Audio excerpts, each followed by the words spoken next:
My aunt stole everything my grandfather built. So I waited. I studied her books. I followed the money. This is family betrayal with receipts. A revenge story where justice didn't rush. It aged perfectly. My aunt thought a forged signature was enough to steal my family's legacy and leave me destitute on the streets. She didn't realize that while she was enjoying our vintage wines, I was becoming the forensic auditor who would eventually seize every last bottle she owned. My name is Arianna Baker, and for the first 18 years of my life, my world was defined by the scent of crushing grapes and the damp, earthy smell of oak barrels. The Baker estate wasn't just a winery, it was a living, breathing member of my family. My grandfather, Elias Baker, had built it from a patch of dirt into one of the premier vineyards in the valley. He taught me that wine was honest. You couldn't lie to the soil, and you couldn't cheat the fermentation process. If you tried to cut corners, the taste would always reveal the truth. I worshipped the ground Elias walked on. My parents had passed away in a car accident when I was a toddler, so Elias was my father, mother, and mentor all wrapped into one. He groomed me to take over.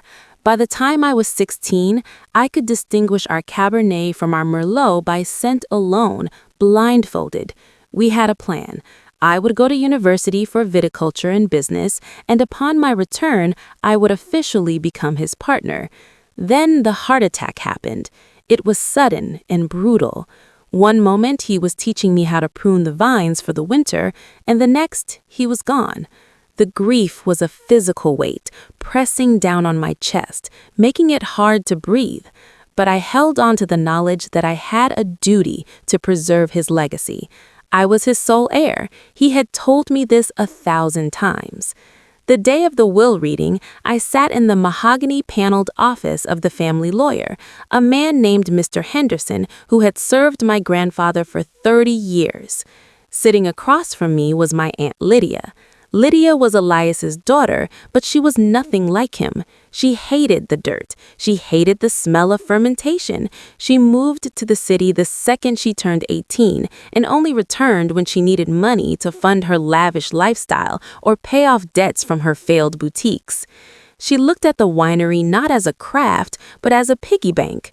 I expected her to receive a generous cash sum. Grandfather was kind, even to those who disappointed him. Mr. Henderson cleared his throat, his face pale and sweating. He wouldn't look me in the eye. He opened the folder. I, Elias Baker, being of sound mind and body, do hereby bequeath the entirety of the Baker estate, including the land, the stock, and all liquid assets, to my daughter, Lydia Baker. The room went silent. The buzzing of a fluorescent light overhead seemed to scream in my ears. To my granddaughter, Arianna, I leave the sum of $5,000 to help her find her own way in the world. I stood up, my chair scraping violently against the floor. That is a lie, I said, my voice shaking. He would never write that. He despised how she spent money. He knew she would sell the land to developers within a month. Lydia smirked, inspecting her perfectly manicured fingernails. It seems Father finally realized who the responsible adult was, Arianna.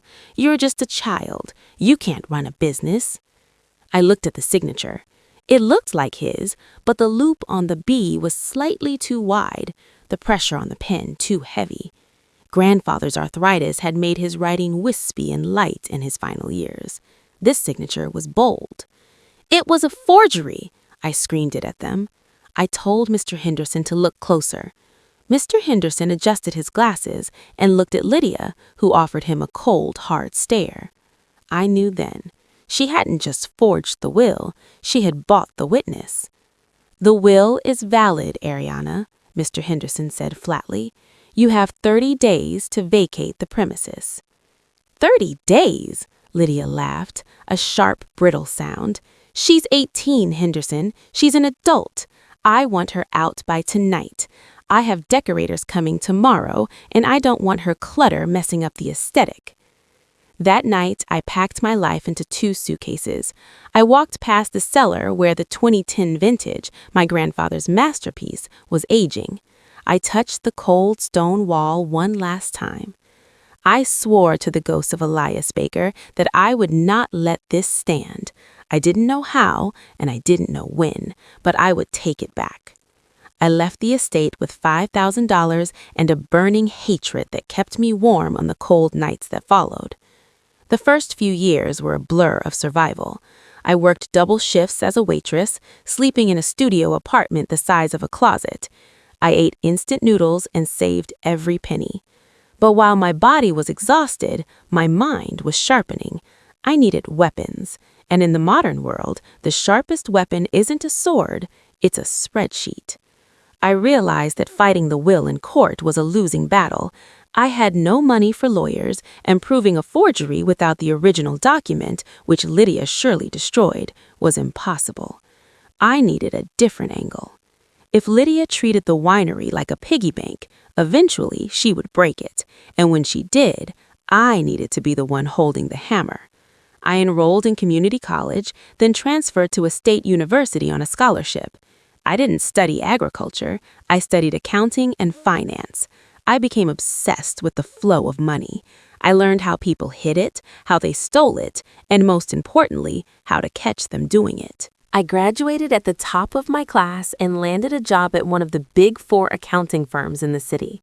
I specialized in forensic auditing. My job was to go into companies that were failing or suspected of fraud and tear their books apart to find the truth. I was good at it. Ruthless. I had a reputation for finding the one receipt in a mountain of paperwork that unraveled entire criminal schemes. But I never forgot the wine. On weekends, I used my vacation days and savings to pursue the Wine and Spirit Education Trust certifications. I studied enology at night. I kept my palate refined. I needed to be ready to run the estate, not just buy it. 10 years passed. 10 years of watching from the shadows. I had Google alerts set up for Baker Estate. I watched as Lydia rebranded the winery. She changed the elegant classic labels to flashy gold-embossed monstrosities. She doubled the price of the bottles. She started hosting gaudy parties for C-list celebrities. From the outside, it looked like a booming success. But I knew the business. I knew the yield of those vines. I saw her buying new Porsches and vacationing in Monaco. The math didn't work. To sustain that spending, she had to be bleeding the company dry. Then the alert came. A small article in a financial trade journal mentioned that Baker Estate was seeking to restructure its debt with a private equity firm. She was drowning. It was time. I didn't go to her as Arianna, the niece she kicked out. I went to the bank that held her massive loans. My firm had a contract with them. I volunteered to lead the audit on the Baker account. The bank was worried about her solvency and suspected she was inflating her asset values to secure more loans. They needed a shark. I walked into the conference room at the bank wearing a tailored navy suit, my hair cut into a sharp bob, looking nothing like the crying teenager in a hoodie from a decade ago. I laid out my strategy to the bank executives. I told them I would find every penny she had wasted. They gave me full authorization. 2 days later, I drove up the long, winding driveway of the Baker estate. The vines looked tired. They hadn't been pruned properly. The soil looked dry. It broke my heart, but I kept my face like stone. I parked my rental car next to Lydia's bright red convertible. I walked into the main office, my grandfather's old office. Lydia was sitting there, looking older, her face tight with Botox, holding a glass of wine at 10 a.m. She looked up, annoyed. "Can I help you? We're closed for a private event," she snapped. "I'm A. Baker, the senior auditor sent by the bank," I said, keeping my voice professional and low. "We're here to review the collateral for your loan extension." She squinted at me. "Baker? Common name. Look, I don't have time for this. My accountant handles the books. Just talk to him." She didn't recognize me. I was just a suit to her, an obstacle. I need access to everything, Miss Baker. Physical inventory, payroll, tax filings, and the private ledgers. If you don't cooperate, the bank calls the loan immediately. And I believe you don't have the $12 million cash to cover it. She paled. Fine, just be quick about it. For the next 3 weeks, I lived in the archives of my family's legacy. It was worse than I thought. It wasn't just mismanagement, it was criminal. Lydia had been running a Ponzi scheme with wine. She was selling futures, taking money for vintage wines that hadn't been bottled yet, but she wasn't producing the wine. The vines were diseased, the yield was down 40%. She was taking money from new investors to pay off the old ones. But that wasn't the worst part. I went into the cellar. I used a pipette to take samples from the barrels labeled Reserve Cabernet. I ran the chemical analysis using a portable kit I brought. It wasn't our grapes. It was cheap bulk juice trucked in from the Central Valley, loaded with additives and sugar to mask the taste. She was bottling swill and selling it as premium estate wine for $200 a bottle. This was fraud on a massive scale. If the FDA or the Alcohol and Tobacco Tax and Trade Bureau found out, she would go to prison. I had her, but I didn't just want her in handcuffs. I wanted her humiliated. I wanted the world to know she was a fraud, and I wanted to buy the estate back for pennies on the dollar. I compiled my reports. It was 400 pages of damning evidence: embezzlement, tax fraud, wire fraud, and product tampering. I timed my strike for her annual Summer Solstice Gala. It was the biggest event of the year. Investors, local politicians, and wine critics would be there. She was planning to unveil her new diamond-tier investment opportunity. The night of the gala, the estate was lit up with fairy lights. A string quartet played on the patio. Lydia was wearing a dress that probably cost more than my first car, holding court, laughing, pretending she wasn't bankrupt. I stood in the shadows of the barrel room, waiting for the bank representatives and the federal agents I had contacted. They were waiting at the gates. I had convinced them to let me make the announcement to prevent a riot when the assets were seized. Lydia tapped her glass with a spoon. The crowd hushed. "Thank you all for coming," she cooed. "Tonight, we celebrate another year of excellence. The Baker name represents integrity, quality, and luxury." I stepped out from the shadows and walked onto the small stage. I took the microphone from the stand before she realized what was happening. "Actually," I said, my voice booming through the speakers, "the Baker name used to represent those things. Now it represents a lie." Lydia's eyes went wide. She stepped forward, hissing, "Who do you think you are? Get off my stage." I turned to look her dead in the eye. "You really don't know who I am, do you, Aunt Lydia?" The color drained from her face. She stumbled back. "Arianna?" I turned to the crowd. "My name is Arianna Baker. 10 years ago, this woman forged a will to steal this estate from me. She threw me out with nothing. But I didn't come back to argue about a piece of paper. I came back to audit the books." Murmurs rippled through the crowd. I held up a flash drive. "I am a forensic auditor. In the last 3 weeks, I have discovered that this estate is insolvent. The wine you were drinking right now? It's bulk juice worth $2 a gallon. The investment return she promised you? They don't exist. She has embezzled over $5 million of investor money to fund her lifestyle." "Liar!" Lydia screamed, lunging at me. "Security! Remove her!" Nobody moved. The investors looked at their glasses of wine with disgust. "The bank is foreclosing on this property effective immediately," I continued, calm and cold. "And the federal agents waiting at the gate are here to discuss the wire fraud and tax evasion." At that cue, the flashing lights appeared at the bottom of the hill. The agents walked in, wearing windbreakers that said IRS CI, Criminal Investigation. Lydia looked around, frantic. She looked at her friends, her investors. They were all backing away from her. The socialite mask cracked. revealing the terrified, greedy woman underneath. "You can't do this," she shrieked as the agents approached her. "It's my winery." "It never was," I said, loud enough for everyone to hear. "You were just squatting here." They handcuffed her in front of the entire town. As they walked her past me, she was sobbing, her mascara running down her face. She looked at me with pure venom. "You ruined everything." "No, Lydia," I whispered. "I just balanced the books."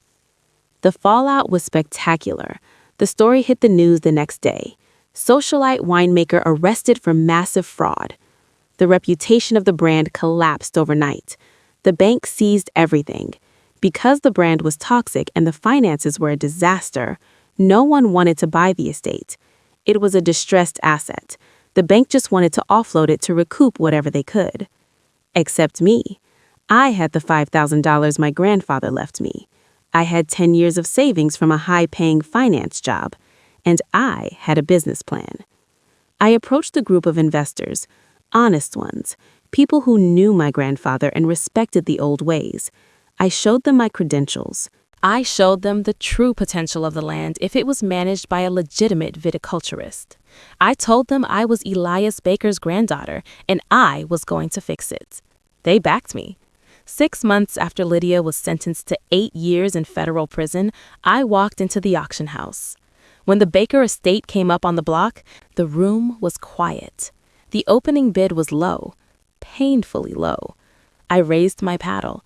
There was a little back and forth, but I had done my math. I knew exactly what the limit was. When the gavel finally banged down, the price was a fraction of what the estate was worth 10 years ago. But it was all mine. The first thing I did when I got the keys was change the locks. The second thing I did was walk into the cellar. I found the barrels of fake wine Lydia had produced. I didn't sell them. I didn't try to salvage them. I opened the taps and let thousands of gallons of purple sludge drain into the floor drains. It washed away the lies. Then I went to the back of the cellar, to a false wall I knew about from when I was a child. Grandfather had shown it to me. It was his personal library. Lydia had never found it because she never cared enough to explore the history of the building. I pushed the stone and the door swung open. Inside, dusty but safe, were the bottles of the 2010 vintage, the last wine my grandfather made. She hadn't touched them. I took a bottle upstairs to the porch. The sun was setting over the valley, painting the vines in gold and crimson. I could see the work ahead of me.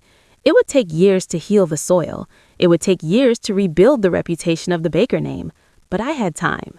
I was 28 years old, and I was home. I uncorked the 2010 vintage. I poured a glass. I smelled the oak, the dark cherries, the hint of tobacco. It smelled like him. I raised the glass to the empty chair beside me. "To patience," I said, and I took a sip. It tasted like justice. Recovering the estate was only the beginning. The forensic audit I had conducted didn't just expose Lydia, it exposed a network of enablers. The notary who forged the will? I found payments from Lydia's personal account to his shell corporation. I handed that over to the Bar Association and the district attorney. He was disbarred and faced charges of his own. Mr. Henderson, the lawyer who stood by and watched a teenager get thrown onto the street, he tried to settle out of court when I sued him for malpractice. I refused. I dragged him through a public trial. I wanted it on the record. He lost his license and his reputation. As for Lydia, I visited her once in prison. It was about a year into her sentence. She looked small in the gray jumpsuit. The Botox had worn off, and the bitterness had aged her 20 years. She refused to look at me through the glass partition. "Why did you come?" she rasped. "To gloat?" I looked at her, feeling a strange sense of pity. She could have been part of the legacy, if she had just been honest. Grandfather would have taken care of her. We could have been family. "I came to bring you this," I said. I slid a piece of paper through the slot. It was a copy of the receipt from the auction. "I bought the estate, Lydia, and I'm restoring the original label, the one grandfather designed." She finally looked at me. Her eyes were red. You think you've won? It's hard work, Arianna. It's dirt and sweat and bugs. You'll hate it. You'll fail just like I did. I smiled, and it was the first time I had genuinely smiled at her in my life. That's the difference between us, Aunt Lydia, I said, standing up. I don't mind the dirt. The dirt is where the grapes grow. You tried to build a winery on lies and appearances. I'm building mine on roots. I walked out of the prison and never looked back. Today, the Baker estate is thriving. It took 5 years of grueling work. I had to replant 30% of the vines. I had to personally apologize to customers who had been scammed by Lydia. I had to work 18-hour days, pruning, harvesting, and managing the books. But last week, Wine Spectator named our estate Cabernet one of the top 100 wines of the year. The review mentioned the remarkable turnaround and the integrity of the winemaker. I keep the article framed in the office, right next to a picture of Arianna Baker. Sometimes, late at night, when the wind blows through the valley, I think about the girl who walked down that driveway with 2 suitcases and $5,000. I think about the fear she felt, and I think about the anger. I don't feel the anger anymore. The anger was the fuel, but the work is the fire. The fire burns clean now. People ask me how I learned to run a business so ruthlessly, how I learned to spot a lie in a ledger from a mile away. They ask me where I got my edge. I tell them the truth. I tell them I had a very expensive education, paid for by my aunt. She taught me that the world doesn't care about what you deserve. It cares about what you can prove. She taught me that trust is good, but control is better. And most importantly, she taught me that if you want to kill a snake, you don't cut off its tail, you starve it. You wait, and then you take away the very ground it slithers on.